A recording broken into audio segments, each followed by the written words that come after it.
Buenas tardes a todos. Hoy es viernes 14 de marzo de este 2025.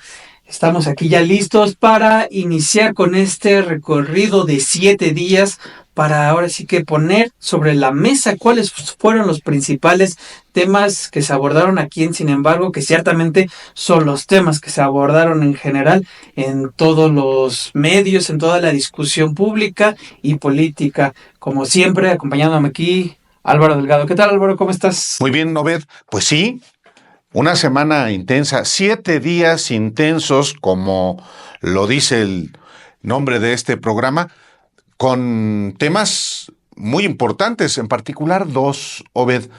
La muerte supuesta y también documentada de Isabel Miranda de Wallace, esta mujer tan encumbrada por la derecha, y con una biografía putrefacta, eso hay que decirlo, que le prendan y le prendan veladoras y le lloren quien quiera llorarle, pero tiene una biografía corrupta esta mujer.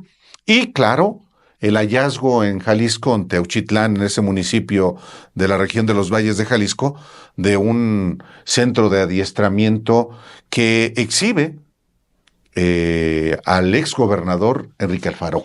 Muy contento, como tú lo documentaste, allá en Europa. Soñando con las canchas de fútbol, ¿no? Pues sí, disfrutando la pasión adicional a la política, su pasión futbolera. Es aficionado, creo que al equipo que le vas tú, ¿no?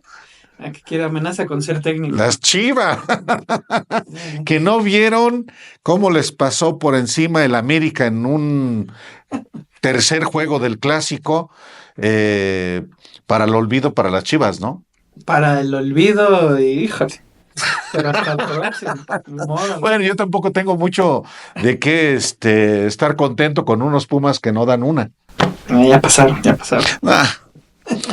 En fin. Pero bueno, vamos a corte y regresamos.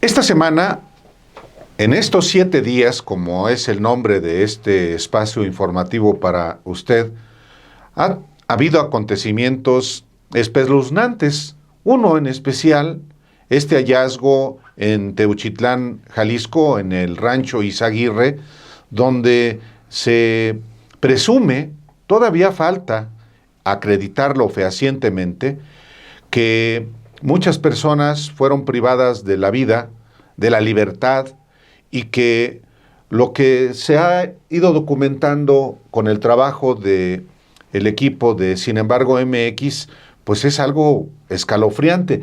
¿Cuáles son los hallazgos, Obed, que ha habido hasta ahora conforme al trabajo que se ha hecho en Sin embargo?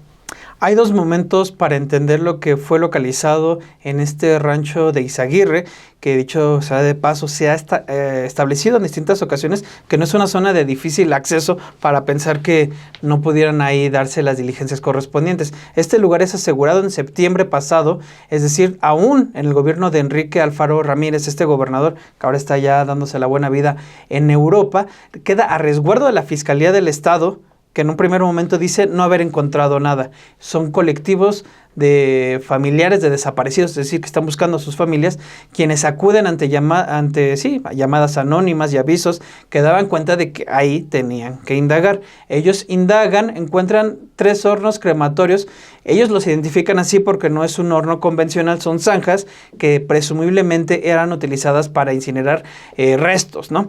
Es identificado como un centro de entrenamiento, presumiblemente el Cártel Jalisco Nueva Generación. Todo esto a partir de lo que encuentran los activistas, y dan indicios de ropa, objetos, libretas, apuntes y demás. Entra ya después, ante el escándalo generado, la fiscalía, que tuvo en su resguardo este inmueble desde septiembre, meses después entra y dice, bueno, publican una relación en una lista de Excel donde uno puede dar cuenta que hay pantalones, playeras, blusas, vestidos, boxers, faldas, zapatos, que es esta imagen que circuló en todos lados, zapatos, todos estos cientos de zapatos, pero además también maletas y todo tipo de objetos. Hay incluso hasta escritos, Álvaro, que es los que han subido. Son 771 objetos hasta esta mañana los que han sido catalogados, puestos en esta relación para que cualquier persona que esté buscando a sus desaparecidos pueda tener indicios y ver si están ahí. Es terrible lo que se encontró ahí y el trabajo que publicamos en Sin embargo MX de Obed, pues se da cuenta de justo esta relación de objetos personales que a alguien pertenecieron. No solamente los zapatos, más de 200 pares de zapatos, sino maletas, mochilas, prendas que efectivamente algún familiar puede identificar como de sus familiares.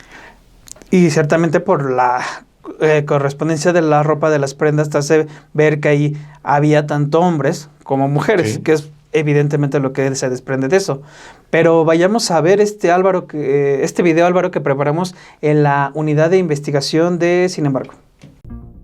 En Teuchitlán, Jalisco, el rancho Izaguirre ha sido comparado con campos de concentración nazis debido a los hallazgos de cientos de objetos personales como zapatos, cuadernos y ropa, que sugieren un sitio de exterminio y adiestramiento del Cártel Jalisco Nueva Generación. A pesar de que las autoridades aseguraron el predio en septiembre de 2024, no reportaron inicialmente estos vestigios, lo que ha generado críticas por su negligencia. La Fiscalía de Jalisco catalogó 493 objetos, incluyendo ropa, zapatos y documentos, que podrían pertenecer a víctimas de desaparición forzada. Estos hallazgos, realizados por el colectivo Guerreros Buscadores de Jalisco, han expuesto la magnitud del horror en este lugar, que se cree fue utilizado para reclutamiento y exterminio por parte del Cártel Jalisco Nueva Generación. Las autoridades estatales no habían reportado estos indicios durante su intervención inicial. El fiscal general Alejandro Gertz Manero anunció una investigación sobre los fallos de la Fiscalía de Jalisco, mientras que el gobernador Pablo Lemus se deslindó de la administración anterior, prometiendo cooperar para esclarecer los hechos. La Fiscalía General de la República atraerá el caso, lo que subraya la gravedad de la situación y la necesidad de una investigación independiente. Durante el gobierno de Enrique Alfaro, Jalisco registró un aumento del 258% en desapariciones con 24,000 casos y un incremento del 38% en homicidios dolosos, alcanzando 12,409 muertes. La percepción de inseguridad se mantuvo alta, con 74,3%, y la impunidad alcanzó el 99,1%, lo que refleja una crisis de seguridad y justicia en la entidad. El descubrimiento en el rancho Izaguirre no solo expone las prácticas brutales del Cártel Jalisco Nueva Generación, sino también las fallas de las autoridades para prevenir y documentar estos crímenes. Este caso subraya la necesidad de una investigación exhaustiva y transparente, así como de políticas efectivas para combatir la violencia y garantizar justicia para las víctimas y sus familias. Tú me enseñabas, Álvaro, en la semana fotos, me pasaste ahí unas fotos, me dijiste, mira estas imágenes de ahí, alguien dándose la buena vida en Europa, en los Alpes suizos al parecer, en España, en Valladolid, ahí queriendo cumplir ese sueño frustrado que tiene de toda la vida de querer ser, ya no futbolista, ahora entrenador de fútbol. Eran imágenes de Enrique Alfaro, que deja todo este desorden en Jalisco, pero él ya está en Europa. Sí, Enrique Alfaro siempre fue un político muy aficionado al fútbol, desde que estaba en el PRI. Él estuvo, por ejemplo, en el PRI, apoyó la campaña de Francisco Labastida y se sale del PRI cuando Roberto Madrazo queda como candidato presidencial en el 2006 y entonces comienza a apoyar a Andrés Manuel López Obrador, claro, junto con quien fue su secretario general de gobierno, que es otro personaje al que hay que ponerle la lupa, Enrique Ibarra Pedrosa. Este par desde jóvenes fueron muy amigos. Y bueno, cuando deja la gubernatura Enrique Alfaro, anuncia que se va a preparar para ser entrenador de fútbol, para en algún día dirigir a las Chivas de Guadalajara, su equipo. Pues sí, pues es tu equipo también. No es decir como Alejandro Páez, que no reconoces a tus paisanos, No. como él no los reconoce. Pero Enrique Alfaro se va a Europa. Le gusta mucho Europa. Y cuando era gobernador, fue a viajes de promoción a Europa, para Jalisco, y se quedaba ya de vacaciones. Pero se va y se inscribe a la escuela de técnicos, o a la escuela del Real Madrid, que es su equipo favorito. Pues como a los de derecha les gusta. Y a partir de ahí, efectivamente, nace un reportaje que lleva la firma de Obed sobre justamente las imágenes que no comparte él, porque sus cuentas de redes sociales están inactivas desde que dejó el gobierno de Jalisco. Excepto la de Facebook. Excepto la de Facebook. Pero su esposa es la más indiscreta y es justamente con base en las fotografías que comparte la esposa de Enrique Alfaro, que se arma este reportaje, además de un trabajo de investigación que hace Obed y que se publica también en Sin embargo. Sí, o sea, él se mete a un máster de dirección de fútbol en la escuela del Real Madrid. Ciertamente este equipo multicampeón allá en Europa. Estábamos buscando la cifra porque yo quería saber cuánto cuesta prepararse en esa escuela. Que es una de las escuelas, sí, de élite dentro de allá pues de sí, Europa. ¿cómo no? Pues primero en Europa, luego el Real Madrid, pues cómo no va a ser, pues es un... Si fuera la Masía diría otra cosa, pero está bien. Que son 14,300 euros, es decir, unos 274,417 pesos al tipo de cambio de 2023, que es el último precio que está disponible cada vez que te pasaba esta relación, sí. Y ahí venía en ese costo. Incluso también vimos que a partir de lo que publicaba esta Joana Sinaí Santillán Álvarez, con quien contrae nupcias Enrique Alfaro en 2018, ellos pone ahí, como dices, pues ahí lo pone y arroba a esta Abadía Retuerta, que es un complejo hotelero allá en Valladolid, que en la noche está entre 300 y 600 euros la noche. Sí, por supuesto, es información de interés público, pues nomás faltaba que no. Claro que es de interés público. Es un servidor público que no porque haya dejado el cargo deja de estar sometido al escrutinio. Sobre todo, si efectivamente su pareja hace pública la información de los viajes. Quizá mucha gente dirá, pues no es tanto lo que ha pagado para el curso, son 2 meses de sueldo. Pero no es solamente eso, es el hospedaje, la alimentación, la escuela de su hija, en fin, tiene las posibilidades Enrique Alfaro, pues sí, en tanto que fue servidor público y tuvo un sueldo superior inclusive al del presidente López Obrador en su momento. Pero se coloca Alfaro bajo el escrutinio a raíz de todos los hallazgos, no solamente del rancho en Teutitlán, sino otros hallazgos que ha habido en el estado de Jalisco. Sí, en su sexenio básicamente se dispararon hallazgos de fosas, el número de desaparecidos que él mismo reconoció que dejó de reportar bajo el argumento de, pues es que nadie reporta lo que es, y entonces lo lógico es, pues entonces yo no voy a reportar, ¿no?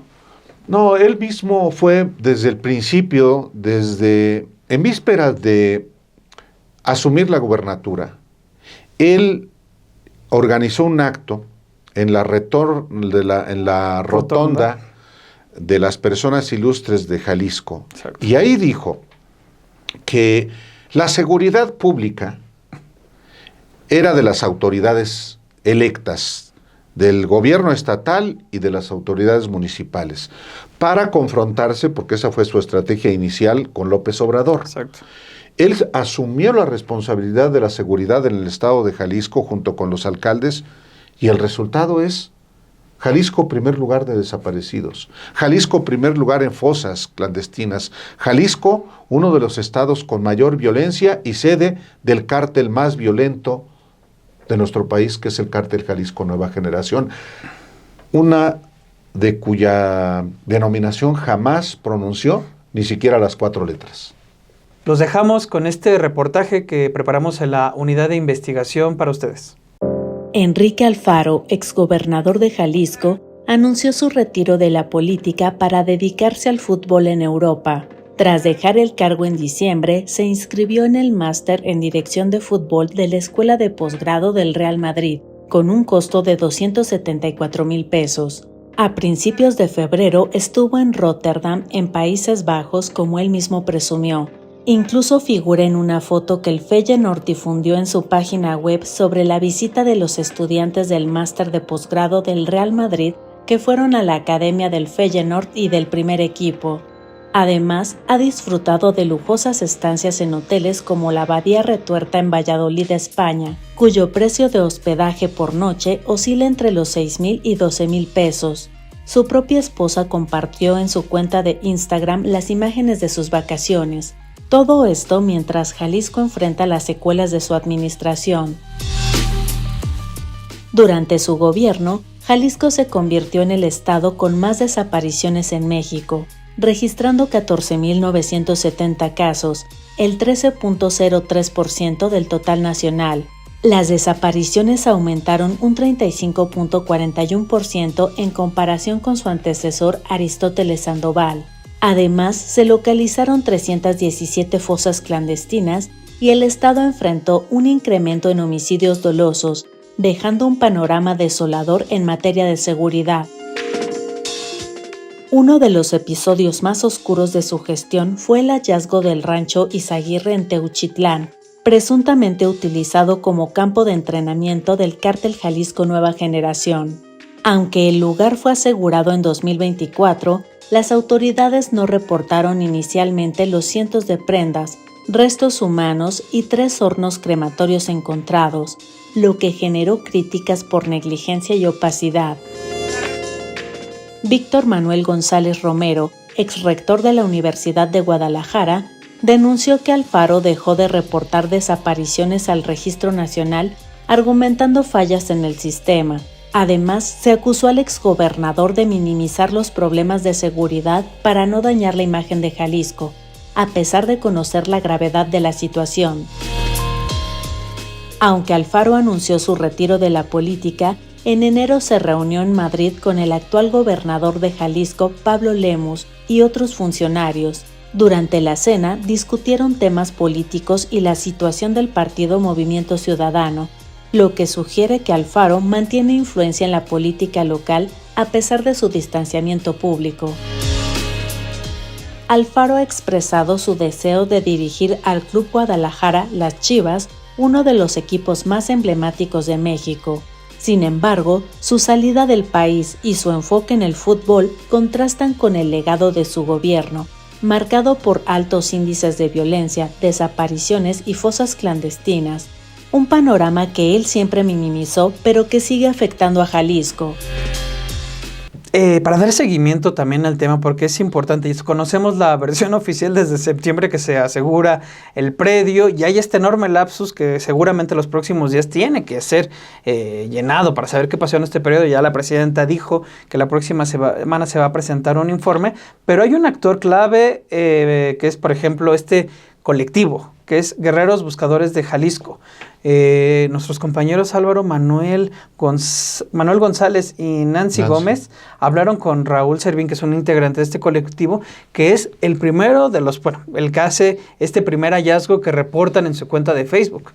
Sí, es muy importante porque ante la incompetencia de las autoridades para buscar a los desaparecidos, pues los familiares se organizan precisamente para para buscar a sus seres queridos en Jalisco, en Sonora, en Tamaulipas, en cualquier lugar de la República donde lamentablemente aberrante práctica de desapariciones pues se ha presentado. Y en el caso, muchas veces se atribuye a los buscadores que andan buscando a malandros. No, cuidado, porque en el caso de Jalisco está documentado que muchos desaparecidos fueron a buscar trabajo. Exacto. Por eso encuentran mochilas. Exacto. Porque, por ejemplo, está también documentado en el caso de Jalisco desde diciembre del año pasado, lo platicamos allá en la Feria del Libro de Guadalajara, Alejandro y yo. Se les citaba se publicaban convocatorias para ofrecer empleo ganando, por ejemplo, 8,000 pesos a la semana. Mucha gente, muchos jóvenes en particular, van a buscar trabajo y entonces los citaban en las inmediaciones de la central de autobuses que está en Tlaquepaque, en Jalisco, y pues los enganchaban y muchos jóvenes que buscaban trabajo no han vuelto a aparecer. Entonces, por eso es tan importante el que también no se estigmatice a quienes buscan a sus familiares legítimamente y parte de los buscadores, en este caso los guerreros buscadores de Jalisco, pues son los que han encontrado no solamente este rancho de adiestramiento en Teuchitlán, sino las fosas clandestinas, por ejemplo, en el municipio que gobernó Enrique Alfaro, Tlajomulco de Zúñiga. En fin, es un testimonio también desgarrador. Totalmente. Vamos a ver este fragmento de la entrevista que realizaron esta semana nuestros compañeros. Y hablando de este lugar, el que encontraron allá en Teuchitlán, los crematorios clandestinos, ¿qué nos pudiera comentar? ¿Cómo es que llegan a este lugar? ¿Quién les avisó? ¿Qué detalles? ¿Qué pudo ver usted en este sitio? Cuestión de que nosotros, como tenemos una página que se llama así Guerreros Buscadores de Jalisco, de hecho ahí llegan todas las llamadas anónimas o todos los mensajes, y por eso decidimos acudir el miércoles pasado al lugar, porque sí ya nos estaba preocupando tantas llamadas anónimas que fuéramos a ese lugar, porque íbamos a encontrar muchas personas. Y sí, sabíamos por medio de la televisión que esa parte era campo de adiestramiento, era donde los cárteles reclutaban personas y ahí las tenían. Entonces ya era más preocupante para nosotros, pero nunca nos imaginamos que fuéramos a encontrarnos con hornos crematorios, que otros a pensar que más bien eran cuerpos sepultados, pero no, la sorpresa fue habernos encontrado con estos restos humanos hechos a una nada, y que pues el crimen organizado fue el que llevó a cabo esa forma de trabajar y quitarle la vida a esas personas. Usted entró a este lugar, es lo que entendemos que usted junto con más integrantes de este colectivo ingresó. ¿Cómo nos pudiera describir el sitio? ¿Cómo estaba su conformación? Sí, al ingreso pues estaba el portón, y enseguida del lado derecho en la parte de arriba estaban unos cuartos donde dormían las personas que tenían ahí secuestradas. A un lado estaba donde los adiestraban, había muchas balas de gotcha, y había partes donde los torturaban a las personas que tenían secuestradas ahí. Ya enseguida nomás era un patio grande que estaba todo descubierto.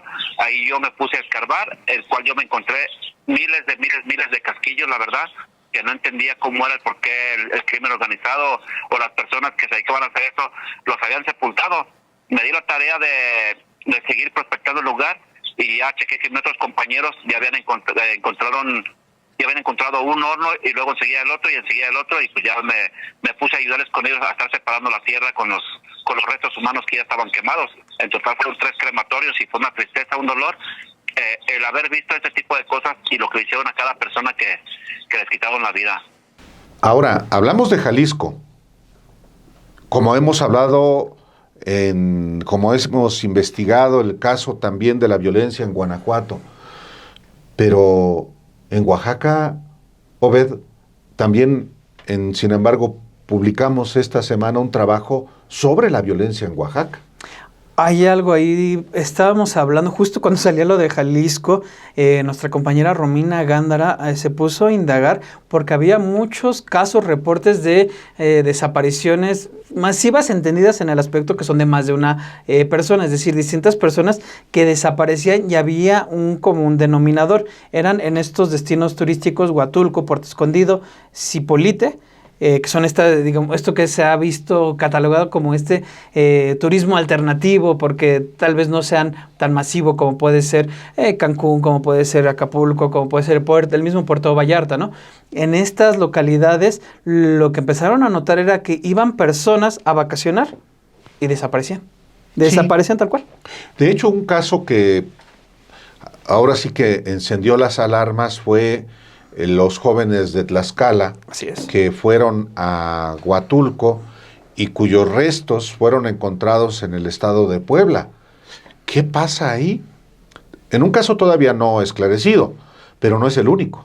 No, también se daban, por ejemplo, este caso de la madre de Jacqueline Ailet Mesa Casares, de 23 años, quien publicó un mensaje pidiendo ayuda de su hija, va a vacacionar, pierden el contacto y no saben nada de ella. Romina entrevista a activistas allá en la zona que lo que le mencionan es: no se quiere hablar de narcotráfico, o existe esa idea de que el narcotráfico solamente pasaba antes por Oaxaca, tenía una presencia mínima, y ya lo que dices, no, ya están instalados aquí y todas estas cuestiones de violencia, estos episodios corresponden a la actividad que tienen las agrupaciones criminales en el estado. Ya ahí da estas explicaciones que pues se las dejamos en este reportaje que preparó nuestra compañera Romina Gándara. Romina Gándara. Oaxaca enfrenta un incremento en los casos de desapariciones colectivas, particularmente en zonas turísticas como Huatulco, Puerto Escondido y Zipolite, como quedó evidenciado con la reciente desaparición y posterior hallazgo sin vida de jóvenes originarios de Tlaxcala. Sin embargo, los números y las voces de los activistas indican que el problema no es nuevo y es más grande. Entonces, estamos en esa realidad, Romina, creo que ya no se puede hablar de Oaxaca fuera del mapa del crimen organizado, que es el mapa clásico de Tamaulipas, de Guerrero, nos habíamos mantenido aislados hasta cierto punto de ese fenómeno, pero ya se nos acabó eso, ya no podemos hablar más de que somos ajenos a esa realidad. Oaxaca ya forma parte de esta geografía del horror, ¿no? Por el crimen organizado.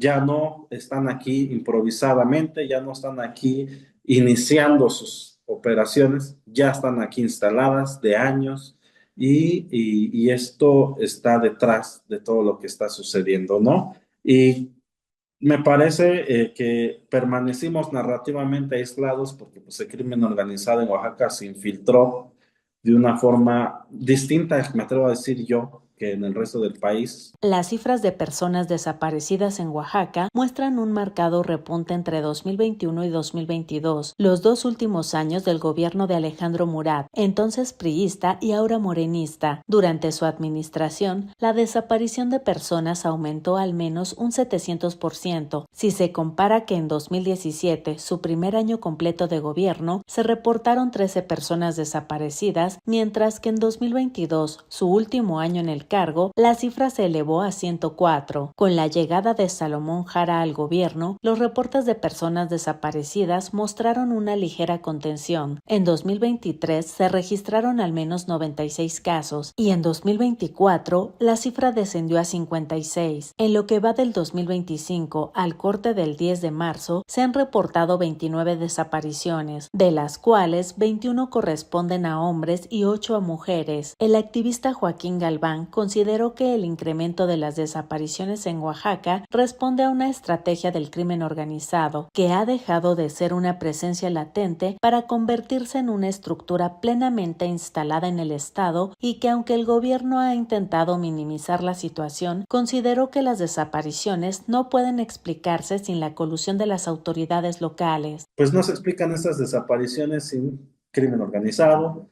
sin colusión con funcionarios, sobre todo funcionarios locales de donde son desaparecidos. Ese es el mapeo general que tenemos ahorita con estos 16 desaparecidos colectivos, ¿no? O sea, me refiero a desapariciones colectivas de estos 2 últimos meses, porque pues tenemos otras desapariciones colectivas sucedidas en diciembre, tenemos otras acontecidas en noviembre. En noviembre tuvimos 18 desaparecidos migrantes que justo cruzaban por el estado y pues de repente ya no se supo nada de ellos. Entonces, ya no son casos aislados, insisto, ya se está volviendo una dinámica que espero no se vuelva una dinámica a la que nos acostumbremos. Desde que se tiene registro y hasta el 10 de marzo de 2025, en Oaxaca han desaparecido al menos 746 personas, según el Registro Nacional de Personas Desaparecidas. Los municipios con mayor número de casos son Oaxaca de Juárez, con 169 desapariciones, y San Juan Bautista Tuxtepec, con 42. En tanto, San Pedro Mixtepec y Santa María Huatulco, donde se encuentran Puerto Escondido y Huatulco, registran 9 y 4 desapariciones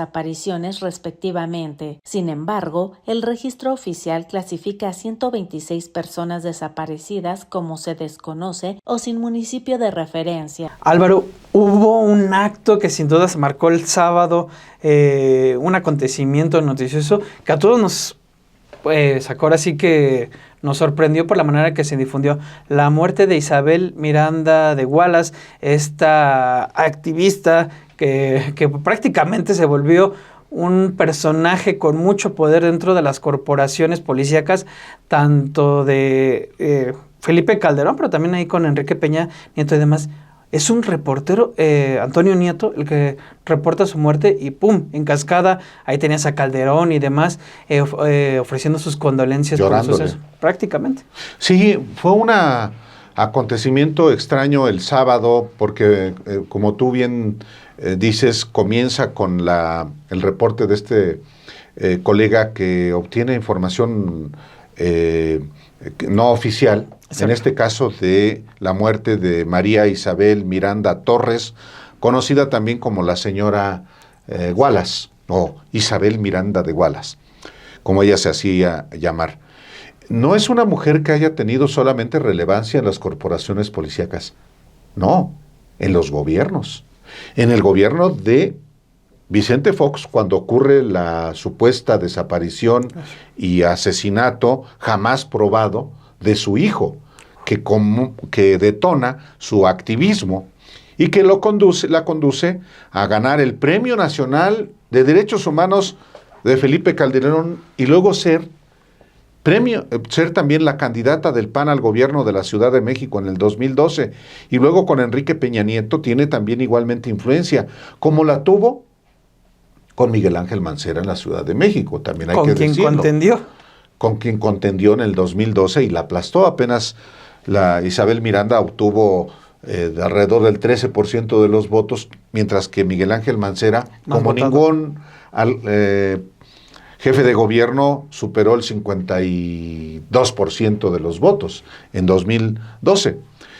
El caso es que la muerte sí fue llorada por muchos personajes, incluyendo Felipe Calderón, pero uno justamente ocurre cuando está por salir un libro de Exacto. Ricardo Rafael de la Madrid, que es el que se puso a indagar y hizo este libro sobre todas las contradicciones, todas las mentiras y todos los excesos que envuelven el caso de esta mujer y de su hijo.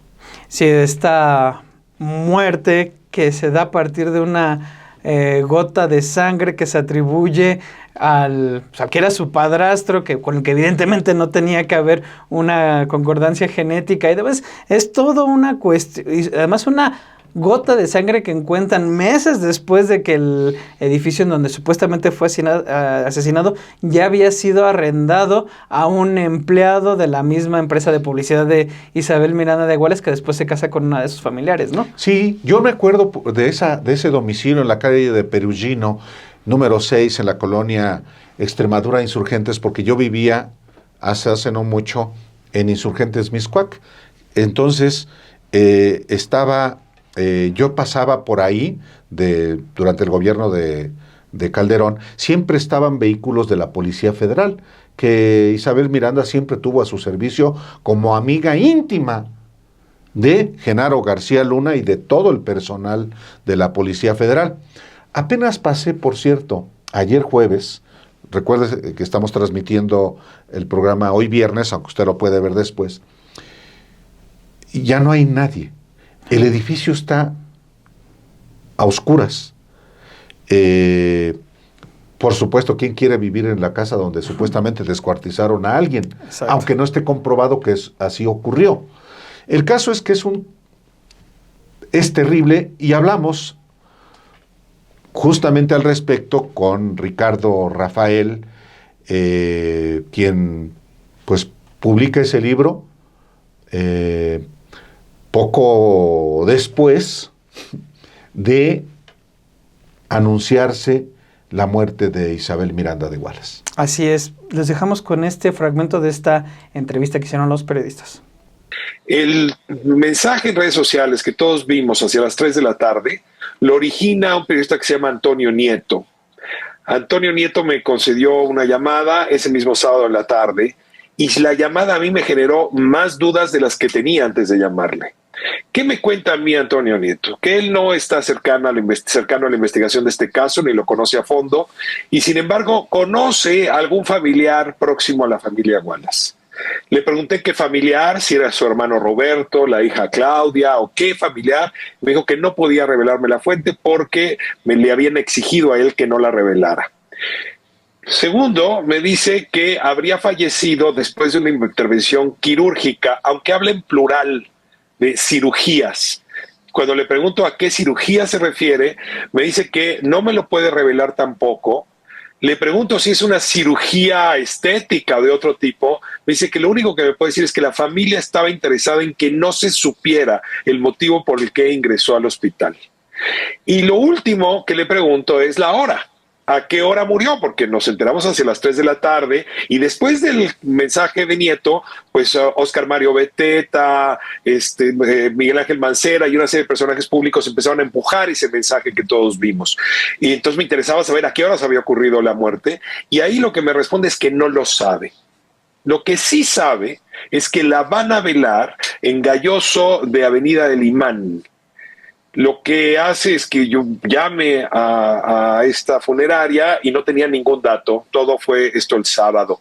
Y en efecto, el domingo a las 10 de la mañana tengo corroborado, ¿no?, que se celebró una misa donde el ataúd nunca se abrió, que después de la misa, en efecto, hubo un par de discursos de la familia, recuerdos de la vida de ella, que parte de la familia se veía destrozada, muy lastimada. Ahí estaba José Enrique Wallace, más bien deambulando y en la seriedad que lo caracteriza. Había, por cierto, coronas, algunas enviadas por el gobierno, había sobre todo una muy destacada, muy grande de la Secretaría de Gobernación, y a las 2 horas de la misa se llevaron el féretro para su cremación. No tengo más datos. Este último episodio me llevaría a corroborar la muerte de Isabel Miranda. Los hechos ocurridos el sábado alimentaron las dudas. Y añado que hubo una llamada, ahora voy a guardarme mi fuente, a las autoridades policiales del más alto nivel en la Ciudad de México, que me respondieron el sábado por la tarde que no tenían registro de ninguna muerte en el hospital ABC de una mujer en las últimas 24 horas. Con todo esto, pues se imaginan ustedes lo confundido que me quedo, pero me parece ya imposible refutar el hecho de la muerte. No quiere decir que lo confirmo, me parece difícil refutarlo. Oye, Álvaro, ¿y si murió? En la biografía turbia, mentirosa, impostora de Isabel Miranda Torres, que se llamó de otra manera, que se casó de manera extraña y se divorció, pues uno pensaría que no, que es un montaje. Y parte de lo que platicamos con Ricardo Rafael fue eso. Él tiene dudas precisamente por toda esta biografía. Pero yo pues me puse a buscar en fuentes, digamos, a las que puede uno acceder si esto era posible. Y como yo tenía el registro federal de causantes de Isabel Miranda, entonces ingresé a la CURP y resulta que este documento oficial de la Secretaría de Gobernación arrojó que la CURP estaba inactiva por defunción. ¿Qué significa esto? Que ya murió la titular de esta clave. Es la clave que tenemos todos los mexicanos desde nuestro nacimiento y que se tiene sustento en el acta de nacimiento. Exacto. Bueno, ¿qué hice después? Busqué en la aplicación de la Ciudad de México, donde supuestamente murió, si había acta de defunción. Entonces ingresé el único problema es que ahí sí te piden más datos que yo no tengo. Por tanto, yo no pude acceder al acta de defunción. Pero la CURP tiene que ver también con el acta de defunción. Entonces, ninguna autoridad ha dicho, sí, ya murió. De hecho, la presidenta tampoco lo dijo. Sí, exacto. Pero ahí estaba la secretaria de Gobernación en la conferencia mañanera el otro día y nadie le preguntó. Que mandó... ¿Quién sabe por qué, verdad? Porque mejor muchos compañeros preguntan otra cosa. Gestiones, reclamos, activismo, bueno. Pero el único documento oficial hasta hoy sobre la muerte de Isabel Miranda de Wallace es lo que publicamos en Sin embargo, como consecuencia de esta consulta que hicimos. Y por tanto está muerta. Tal cual. Vamos a ver este reportaje que preparó Álvaro Delgado, donde va a ver precisamente esto. El Gobierno de México confirmó a través del Registro Nacional de Población que la CURP de Isabel Miranda Torres, conocida como la señora Wallace, está inactiva por defunción. Este documento, obtenido por Sin embargo MX, es el primer registro oficial que alude a su muerte, presuntamente ocurrida el 8 de marzo. Hasta entonces, no existía ninguna certificación que corroborara su deceso, a pesar de que sus redes sociales fueron desactivadas el mismo día. Miranda de Wallace se convirtió en una figura pública tras el secuestro y asesinato de su hijo, Hugo Alberto Wallace, un caso nunca plenamente probado. Aprovechando su notoriedad, ascendió políticamente con el apoyo de expresidentes como Vicente Fox, Felipe Calderón y Enrique Peña Nieto. Calderón incluso le otorgó el Premio Nacional de Derechos Humanos en 2010 y la impulsó como candidata del PAN a la gubernatura de la Ciudad de México en 2012. Además, mantuvo una relación cercana con Genaro García Luna, exsecretario de Seguridad Pública condenado en Estados Unidos por narcotráfico. La falta de documentación oficial inicial y el historial de Miranda de Wallace han generado escepticismo sobre su deceso. El periodista Ricardo Rafael, autor del libro Fabricación, que detalla el caso de su hijo, cuestionó la veracidad de su muerte. Señaló que su biografía está plagada de mentiras y falsificaciones, lo que hace dudar de esta última fabricación. Ricardo Rafael recordó que Miranda de Wallace tenía un modus operandi de crear narrativas falsas, lo que aumenta las sospechas sobre si su muerte es real o una estrategia para desaparecer de la escena pública. La presunta muerte de Isabel Miranda de Wallace cierra un capítulo controvertido en la historia reciente de México.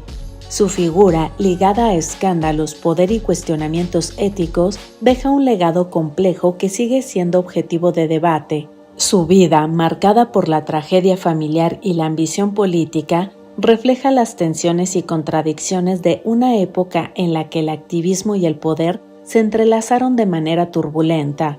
Su historia, ahora envuelta en misterio, invita a una reflexión profunda sobre la verdad, la justicia y el uso de la narrativa pública en México. Otro tema, Álvaro, que es que me ha dado mucho de qué pensar en esta cuestión de los intereses que puede tener el gran capital para poder hacer distintas cuestiones y un asunto que quiere retardar, de repente le mete el acelerador. Es el caso de Ricardo Salinas Pliego con estos adeudos fiscales que tú fuiste el primero en reportar el monto concreto. Ahora vemos que pide que se recuse de estas discusiones a la ministra Lenia Batres, la saca de la discusión, también ahí evita que la UIF se meta en sus cuentas y demás, y pareciera que quiere resolver rápido antes de que llegue una nueva corte. Sí, de pronto le entraron las prisas a Ricardo Salinas Pliego porque ve que evidentemente el siguiente pleno de la Suprema Corte no va a ser a la medida de sus intereses como hasta ahora. Él y otros oligarcas, claro, que tienen cuentas pendientes. Ahora, hace exactamente un año, en marzo del 2024, publicamos en Sin embargo que cuánto es lo que auténticamente, verdaderamente debe en impuestos Ricardo Salinas Pliego con créditos fiscales que vienen desde el gobierno de Felipe Calderón. Y el gobierno federal confirmó los datos que obtuvimos y que publicamos en su momento y que, por supuesto, hicieron enfurecer a Salinas Pliego. Estaba agendado para octubre la resolución de 3 créditos fiscales que involucran alrededor de 33,000 millones de pesos. ¿Qué fue lo que hizo Ricardo Salinas Pliego en octubre? Generar recursos para acusar a Lenia Batres, a Loretta Ortiz Al, a Yasmín Esquivel Moza y hasta al ministro Alberto Pérez Dayán. Bueno, y a la ministra también Pérez Ríos Farjat, que estaban impedidas porque habían expresado previamente posiciones que las hacían no objetivas para conocer de la resolución de estos asuntos. Una estrategia de Ricardo Salinas Pliego para seguir posponiendo el pago, la resolución de esos asuntos. Claro. Pero de pronto cambió de opinión. Y en una maniobra, en un caso específico de si la unidad de inteligencia financiera tiene facultad para indagar las cuentas bancarias, financieras de Ricardo Salinas Pliego, un conjunto de ministros le dice a Lenia Batres, no, tú no puedes. Oiga, pero yo tengo aquí el proyecto. No. Tú no puedes, estás impedida legalmente, sin que hubiera un proyecto. Bueno, sí hubo un proyecto, el proyecto era de Alberto Pérez Dayán, el ministro, que proponía que no estaba impedida Lenia Batres legalmente de participar en esa discusión. Y algo pasa que se echa para atrás Alberto Pérez Dayán en su proyecto, vota en contra de su propio proyecto, y luego los demás votan, retira su proyecto y los demás votan sin ningún proyecto. Lo cual no se puede, tuvieron que haber reasignado la discusión, ¿no? Bueno, todo este merequetengue finalmente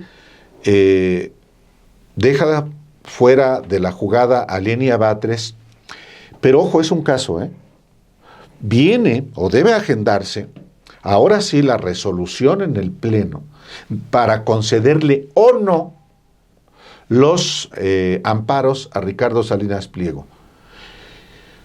Necesita 8 votos.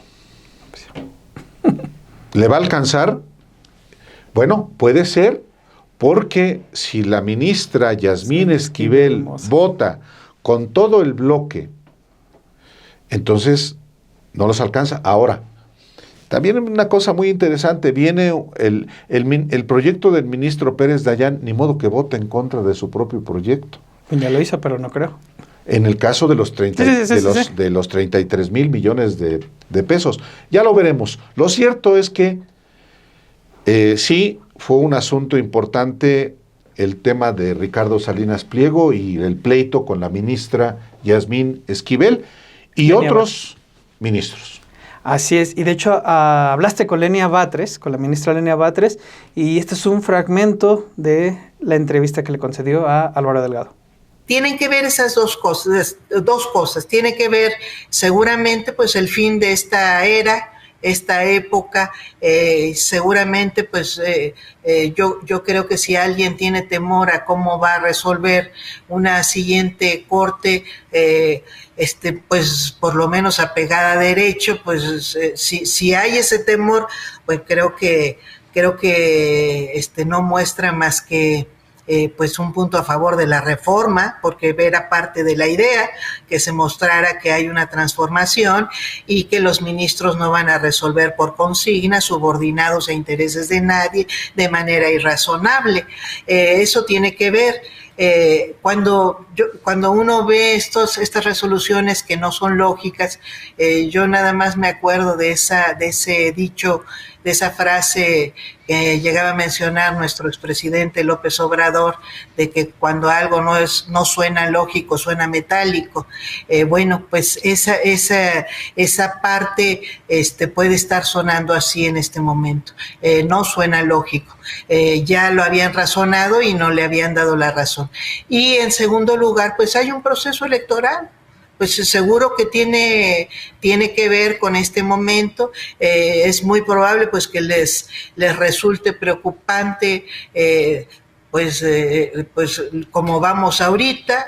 No sé de qué forma específicamente esta persona, pero pues seguro que tiene pues una incumbencia en la propia resolución de la Corte y en estos intereses fácticos que están presionando, porque además parte de lo que hace esta persona, pues justamente resuelve la Corte y la felicita y vuelve a soltar una sarta de insultos como acostumbra, insultos prepotentes. Me puse, bueno, en la junta ahí me estaban diciendo, oye, ¿qué tan popular e impopular es Donald Trump en Canadá, en México, en Europa, en Estados Unidos? Porque justamente en Canadá había salido una encuesta en donde decía que los canadienses repudian prácticamente a Trump, ha crecido su repudio y ha al mismo tiempo crecido su nacionalismo. Nos metimos, Álvaro, a ver en Europa y en España, Italia, Alemania, Francia, Reino Unido, ciertamente no lo quieren, pero tampoco en México. Lo más sorprendente, bueno, ya no es ni tan sorprendente, porque el sistema electoral de Estados Unidos no es de voto popular, es otro sistema.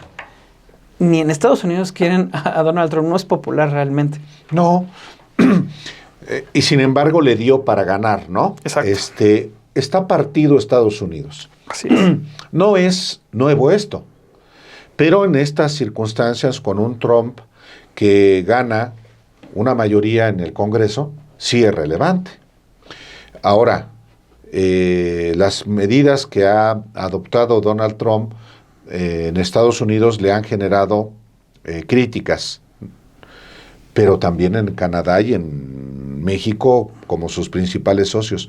Pero es odiado por medio mundo, literalmente. Sí. Literalmente, por no decir todo el mundo lo detesta. No, pero conforme al trabajo que tú hiciste, pues medio mundo lo repudia. México, Estados Unidos, Canadá y Europa, por una razón también que tiene que ver con la conducta que ha asumido ante Estados Unidos y porque los europeos seguían por la lógica de la guerra también, como Estados Unidos. Exacto. Entonces, si hubiera una guerra, ya no nos va a apoyar Estados Unidos.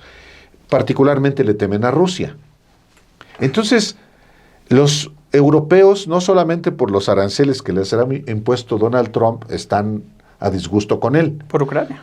Sino por Ucrania y por Rusia y por la guerra que eventualmente puede haber o que hay, ya una guerra comercial. Entonces, son muy reveladoras las encuestas, los resultados de lo que piensan, pues sí, en México, Estados Unidos, Canadá y en Europa.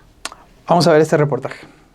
Donald Trump no es el líder más popular alrededor del mundo, pero tampoco en Estados Unidos, y ciertamente el sentimiento de simpatía hacia Estados Unidos no ha mejorado desde que asumió el poder el pasado 20 de enero, pero particularmente a raíz de las medidas proteccionistas y amenazas con las que ha dirigido la potencia norteamericana en estos 50 días de su segundo mandato. En Canadá, por ejemplo, una encuesta nacional realizada por Nanos Research para The Globe and Mail reveló que el 90% de los canadienses afirmó que su opinión sobre Estados Unidos había empeorado en el último año, y al pedirles que describieran sus sentimientos, las dos respuestas principales, con diferencia, fueron pesimismo e ira. En contraparte, más de la mitad de los canadienses afirmaron que su percepción de su país había mejorado o ligeramente mejorado en comparación con hace 12 meses. Nick Nanos, jefe de datos de Nanos Research, indicó que incluso si ambos países retoman relaciones cordiales, el sentimiento negativo que sienten los canadienses será difícil de revertir. Es como si tu mejor amigo te dijera que ya no quiere ser tu amigo. Quizá puedas superarlo, pero no puedes retractarte de lo que se ha dicho. Y creo que para muchos canadienses, lo que ha salido de Estados Unidos no se puede retractar. La medición reveló además un aumento en el sentimiento patriótico de los canadienses. El 40% de los encuestados dijo que sus vecinos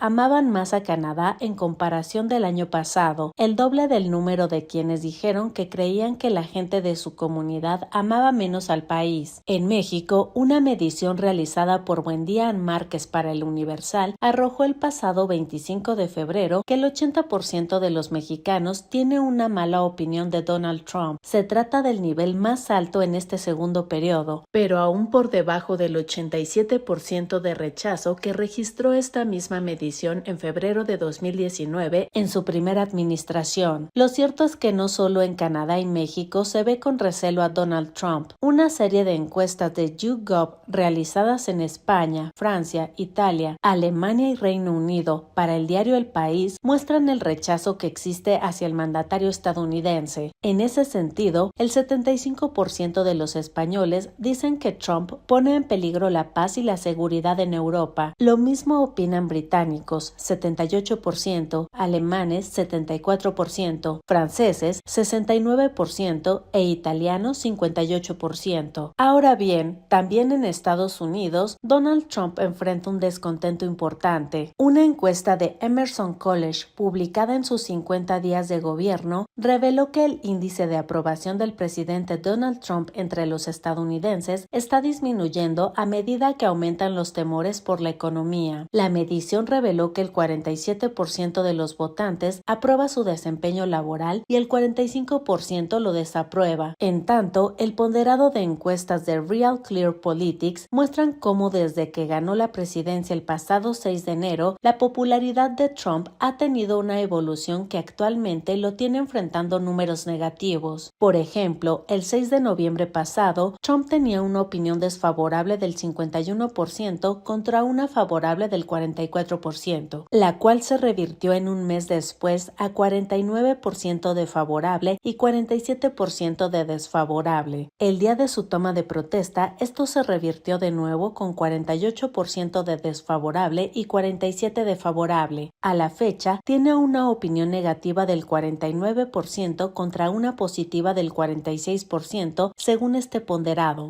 Bueno, no olvide que cada semana, esta es de hecho la segunda edición de 7 días. 7 días cada semana con los trabajos que publicamos de manera cotidiana en Sin embargo MX como pues producto de la coordinación que con todos los compañeros, pues realmente casi puras compañeras, sí. Salvo Manuel, tú, el otro Alfonso, pues son en su mayoría mujeres y están permanentemente trabajando con ideas que pues genera Obed, Alejandro Páez Varela, a veces yo, entonces tratamos de que usted esté informado de los asuntos relevantes, de profundizar en temas y pues este espacio también es para usted cada semana. Así es, recuerde, todos los viernes acabar Noticias a las 2 3:30 nos puede encontrar en este espacio 7 días. Pues muchas gracias. Gracias, Álvaro. Hasta la próxima. Buen fin de semana. Sin embargo, anuncia mejoras en su programación. Desde el lunes 17 de febrero, comienza con la Mañanera del Pueblo en Sin embargo al aire. Y al terminar, sigue con el análisis y las noticias más relevantes en Café y Noticias, con Daniela Barragán y Perla Velázquez. Y a partir del 17 de febrero, los clásicos de Estudio B, ahora totalmente en vivo por Sin embargo al aire. Podrás seguir a tus periodistas favoritos de lunes a viernes de 11 a 12 del mediodía. Lunes Versus con Daniela Barragán, Alina Duarte, Perla Velázquez y Meme Yamel. Martes Radicales con Fabricio Mejía, Héctor Alejandro Quintanar, Álvaro Delgado y Alejandro Páez Varela. Miércoles Close-Up con Obed Rosas.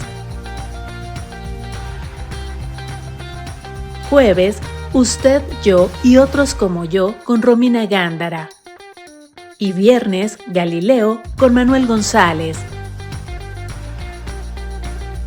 Todo por Sin embargo al aire.